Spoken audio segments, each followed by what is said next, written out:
আল্লাহ পাক মুসা আলাইহিস সালামকে যখন নবুয়াত দিলেন, প্রথম যে ওহী এলো, প্রথম ওহীটাই ছিল ইন্নানি আনাল্লাহ লা ইলাহা ইল্লা আনা ফা'বুদনি ওয়া আকিমিস সালাতা লিযিকরি।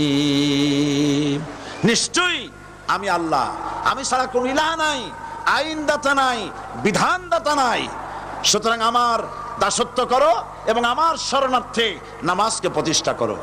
মুসা আলাইহিস সালামকে আল্লাহ পাক ওহী দিয়ে তাকে পাঠালেন। কোথায় পাঠালেন? আল্লাহ পাক বলেন, ইযহাব ইলা ফিরআউনা ইন্নাহু তাগা। গোটা কওম নাফরমান, আল্লাহর আইন কেউ মানছে না। আল্লাহ পাক সর্বপ্রথম মুসা আলাইহিস সালামকে দাওয়াত নিয়ে কার কাছে পাঠালেন? ফেরাউনের কাছে। কারণ ফেরাউন হচ্ছে রাষ্ট্র শাসক। ফেরাউন কি?